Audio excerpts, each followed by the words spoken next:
Queridos, a próxima igreja que nós encontramos é a mensagem de Cristo para os irmãos da igreja de Esmirna. Alguém diga Esmirna. Queridos, os irmãos na cidade de Esmirna, eles estavam sendo perseguidos, os bens dos irmãos haviam sido confiscados, e muitas pessoas estavam sofrendo muita perseguição ali. Porém, eu chamo essa igreja de uma igreja com um aroma de fidelidade. Sabe por quê, queridos? Por que eu chamo de uma igreja com aroma de fidelidade? Porque Esmirna vem de mirra. Mirra tem o cheiro suave e o gosto amargo. Essa igreja, queridos, ela sofria amarga perseguição, mas a sua fidelidade subia como aroma suave diante de Deus. Esmirna é uma igreja, queridos, que não há crítica de Cristo para essa igreja. Cristo não tem nada a falar de negativo para essa igreja. Pelo contrário, Cristo vai elogiar a perseverança desses irmãos e ainda vai dizer que eles iam sofrer um pouco mais, mas eles deveriam perseverar até o fim. Vejamos, capítulo 2, verso 8 ao 11. Ele diz: Ô glória, ao anjo da igreja em Esmirna escreve: estas coisas diz o primeiro e o último, que esteve morto e tornou a viver. Número 1, Cristo se apresenta para essa igreja como aquele que é o primeiro e o último. Ele é o alfa e o ômega. Ele é o protos, rho, escato. Cristo é o primeiro e o último. Cristo é o início e o fim. Cristo se apresenta dessa maneira, queridos, porque nessa região eles tinham Apolo considerado como o primeiro, como o Senhor de todas as coisas. Apolo era considerado o principal. Aí Cristo fala: na verdade, o principal sou eu. Eu sou o primeiro. Eu sou o primeiro e eu sou o fim de todas as coisas. Nada escapa do meu governo. Cristo conhece o texto e o contexto. Preste atenção nisso.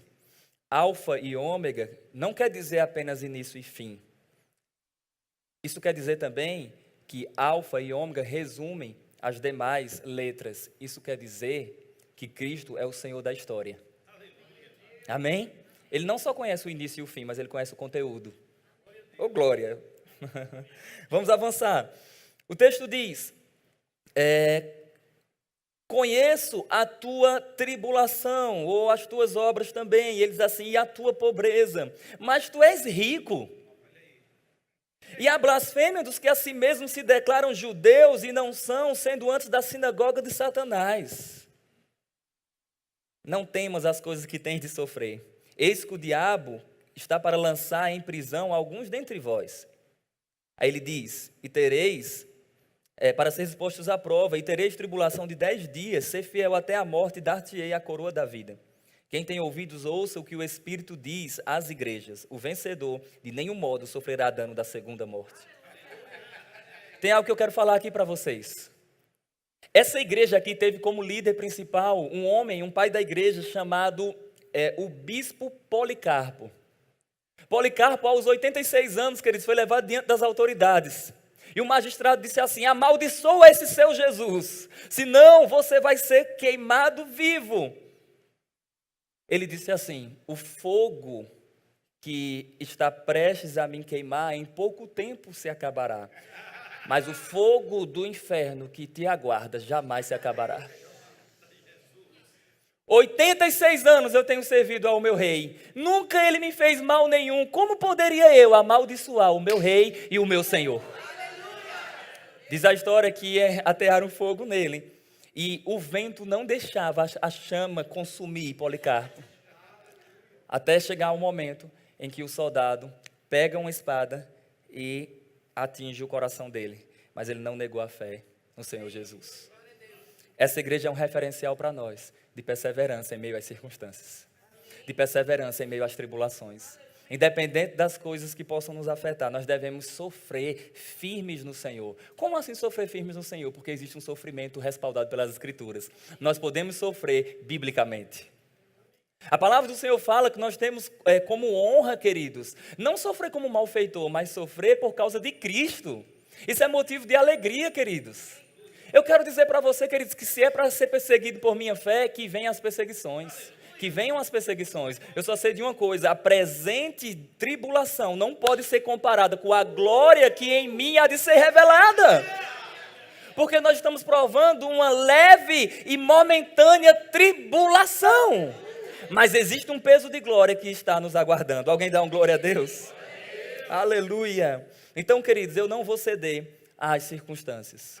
Preste atenção, queridos, o olhar de Cristo para a sua igreja é diferente do que o autodiagnóstico. Veja, a igreja de Éfeso pensava que estava sendo a melhor igreja. Cristo falou assim, tudo bem, vocês têm trabalho, vocês têm doutrina, vocês têm paciência, mas falta manifestação de amor.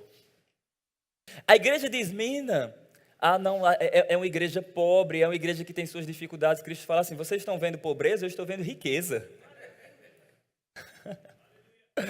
Cristo estava vendo riqueza naquela igreja, riqueza de perseverança, riqueza de amor por ele, amém? Um homem de Deus disse que todos nós precisamos de palavra na nossa boca e de fogo no nosso coração. Nós precisamos, queridos, estar com o coração incendiado de amor pela palavra de Deus. Vamos avançar. Essa igreja sofria também perseguição, queridos, dos da sinagoga de Satanás. O Dr. Grant R. Osborne, ele fala que a sinagoga de Satanás estava associada a um grupo de judeus que perseguiam os cristãos e eles tinham ainda o aval, o apoio do Império Romano. Então, os cristãos eram perseguidos por esses que se denominava da sinagoga de Satanás. Misericórdia, igreja do capeta, como a gente fala. Da igreja do diabo, da sinagoga de Satanás. Queridos, em meio a tantas oposições, os irmãos em Esmirna, eles perseveravam e perseveravam até o fim. Cristo falou assim, vai vir mais tribulação. Vocês vão ter tribulação de 10 dias. Mas presta atenção, permaneçam firmes. Porque se vocês permanecerem firmes, sabe o que tem garantido para vocês? É que vocês vão receber a coroa da vida. Amém, queridos? A cidade de Esmirna havia sido destruída por causa de muitos terremotos que tinha naquela região. E essa cidade foi totalmente destruída e depois ela foi reconstruída.